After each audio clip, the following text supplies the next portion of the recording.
नमस्कार मित्रों, आप सभी का हमारे चैनल में स्वागत है। इस वक्त की सबसे बड़ी खबर जिसका असर केंद्रीय कर्मचारियों, राज्य कर्मचारियों और पेंशनर्स पर होगा। यहाँ पर आपको केंद्रीय कर्मचारियों, राज्य कर्मचारियों, पेंशन भोगी से जुड़ी सभी प्रकार की जानकारी दी जाती है। इस बार आपका महंगाई भत्ता डीए कितने % बढ़ेगा और सैलरी में कितनी बढ़ोतरी होगी के साथ साथ पेंशन भोगी यानी कि पेंशनर्स की पेंशन कितनी बढ़ेगी, यहाँ प्रूफ के साथ इसकी जानकारी दी जाती है। अगर आपने अभी तक चैनल को सब्सक्राइब नहीं किया तो चैनल को फ्री में सब्सक्राइब कर लें और बेल आइकन की घंटी को ओपन कर लें ताकि हमारी वीडियो का नोटिफिकेशन आपको आसानी से मिल जाए। राज्यसभा कर्मियों के महंगाई भत्ते पर रोक, केंद्रीय कर्मियों को भी नहीं मिलेगा 1.5 साल तक का बकाया। दोस्तों, काफ़ी बड़ी खबर आ रही है। यह भत्ता 1 जनवरी 2020 को दे था। केंद्र सरकार के वित्त मंत्रालय के व्यय विभाग की तरफ से कहा गया था कि कर्मियों को 1 जनवरी 2020 से 30 जून 2021 तक की अवधि का कोई बकाया नहीं दिया जाएगा। विस्तार।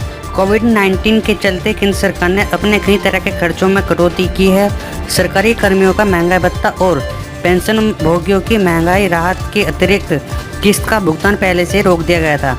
यह भत्ता 1 जनवरी 2020 को दे था। केंद्र सरकार के वित्त मंत्रालय के व्यय विभाग की तरफ से कहा गया था कि कर्मियों को 1 जनवरी 2020 से 30 जून 2021 तक की अवधि का कोई भी बकाया नहीं दिया जाएगा। अब ये आदेश राज्यसभा कर्मचारियों पर भी लागू होगा। राज्यसभा सचिवालय की तरफ से जारी किए गए सर्कुलर में कहा गया है कि जून 2021 तक महंगाई भत्ते और महंगाई राहत की किस्त जारी नहीं की जाएगी। इस बाबत राज्यसभा से संबंधित अधिकारियों के अलावा वेतन एवं खाता कार्यालय को अवगत करा दिया गया है। बता दें कि केंद्र सरकार ने अप्रैल माह में 1 जनवरी 2020 को देय महंगाई भत्ते पर रोक लगा दी थी। वित्त मंत्रालय के व्यय विभाग द्वारा जब आदेश जारी हुआ तो उसमें पेंशन भोगियों को मिलने वाली महंगाई राहत के अतिरिक्त किस्त का भी जिक्र किया गया था। इतना ही नहीं, आदेशों में यह भी लिखा था कि 1 जुलाई 2020 और 1 जनवरी 2021 से देय महंगाई भत्ता व महंगाई राहत की अतिरिक्त किस्त का भुगतान भी नहीं होगा। यद्यपि महंगाई भत्ते और महंगाई राहत की मौजूदा दरों का भुगतान किया जाता रहेगा। जैसा ही सरकार की तरफ से 1 जुलाई 2021 से देय महंगाई भत्ते और महंगाई राहत की भावी किस्तों को जारी करने का निर्णय लिया जाता है तो 1 जनवरी 2020, 1 जुलाई 2020 एवं 1 जनवरी 2021 से प्रभावी महंगाई भत्ते व महंगाई राहत की दरों को प्रभावी प्रभाव से बहाल कर दिया जाएगा। उन्हें 1 जुलाई 2021 से प्रभावी महंगाई संचयी संशोधित दर पर सम्मिलित करेंगे। 1 जनवरी 2020 से 30 जून 2021 तक की अवधि का कोई भी बकाया अब राज्यसभा के कर्मचारियों को भी नहीं दिया जाएगा। देश भर के नौकरी पेशा लोगों के लिए केंद्र सरकार एक बड़ा ऐलान कर सकती है। दरअसल केंद्र सरकार एक तैयारी कर रही है जिसमें कि ग्रेचुइटी के जो नियम है उसमें काफ़ी बड़ा बदलाव किया जा सकता है। इसके अंतर्गत बताया जा रहा है कि 5 साल की शर्त को ख़त्म कर दिया जाएगा और 1 साल कर दिया जाएगा।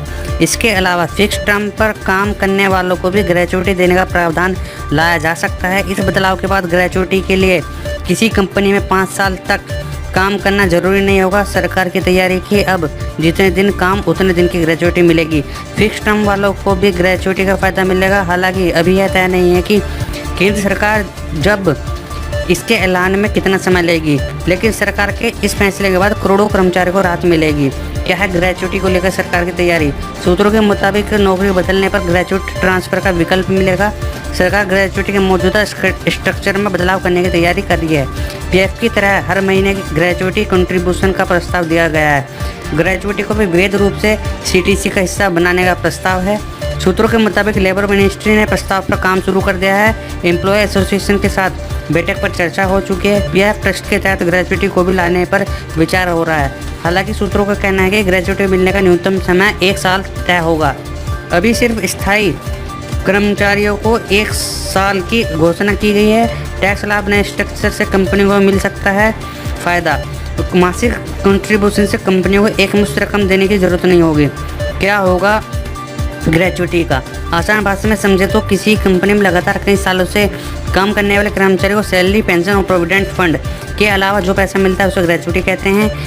इसका एक छोटा सा हिस्सा कर्मचारी को सैलरी से कटता है, लेकिन ग्रेचुइटी का बड़ा हिस्सा कंपनी अपनी तरफ से देती है। यह एक तरह का कंपनी का लॉन्ग टर्म बेनिफिट की तरह होता है। कौन करता है ग्रेचुइटी का भुगतान? किसी भी कंपनी में एक तय समय तक काम करने वाले कर्मचारियों को ग्रेचुइटी दी जाती है। मौजूदा नियम के मुताबिक ग्रेचुइटी का हकदार होने के लिए कर्मचारी को कम से कम 5 साल तक एक ही कंपनी में काम करना अनिवार्य होता है।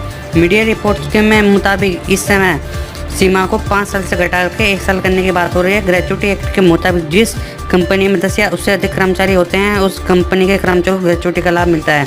ग्रेचुटी का भुगतान कंपनी ही करती है। मौजूदा नियमों में के मुताबिक कैसे कैलकुलेट की जाती है ग्रेचुटी? ग्रेचुटी की गणित थोड़ी जटिल होती है, लेकिन चिंता न करें, हम आपको इसे भी आसान भाषा में बता देते हैं। मान लीजिए किसी कर्मचारी को 30 साल तक एक ही कंपनी में काम किया है। कर्मचारी की आखिरी सैलरी, बेसिक पे और महंगाई भत्ता जोड़ करके 50,000 रुपये बनता है। तो एक बात आपको जाननी जरूरी है कि ग्रेचुटी का हिस्सा एक माह में 30 दिन के बजाय 26 दिन के आधार पर होता है, क्योंकि बाकी के 4 दिन छुट्टी के तौर पर माना जाता है। अब इस 50,000 रुपये को 26 से भाग दे दीजिए और भाग के बाद जो रकम निकलेगी उसे दोस्तों 1923 यानी कि 1923 से दोस्तों ये रकम निकल के आ जाएगी। अब कर्मचारी की सर्विस में कुल सालों को 15 से गुना कर दीजिए, यानी कि जब आपने 50,000 को 26 से भाग किया तो ये निकल गया 1923.07। फिर इसको 15 से गुना यानी कि मल्टीप्लाई कर दीजिए, फिर आपकी वो ग्रेचुटी निकल के आ जाएगी। तो दोस्तों दरअसल 1 साल में 15 दिन के आधार पर ग्रेचुटी कैलकुलेट की जाती है। ऐसे में 30 साल से 15 से गुना करेंगे तो रिजल्ट 450 आएगा। इस 450 को दोस्तों 1923 से गुना करेंगे। इस गुना के बाद कुल रकम जो आएगी दोस्तों ये आएगी 8,65,381। इस प्रकार 30 साल तक किसी कर्मचारी काम करने वाले पर उसके बेसिक सैलरी व महंगाई भत्ते के आधार पर कुल 8,65,381 रुपये की ग्रेचुटी आपको दी जाएगी।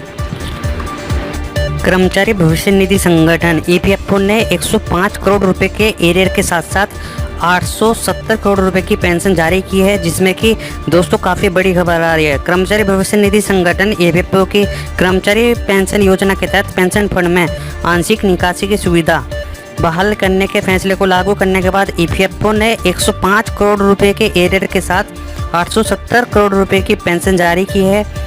इससे लाखों पेंशन धारकों को फायदा मिलेगा। अब इस सुविधा को उन लोगों के लिए बहाल कर दिया गया है जिन्होंने 25 दिसंबर 2008 को या उसके पहले इसका विकल्प चुना था।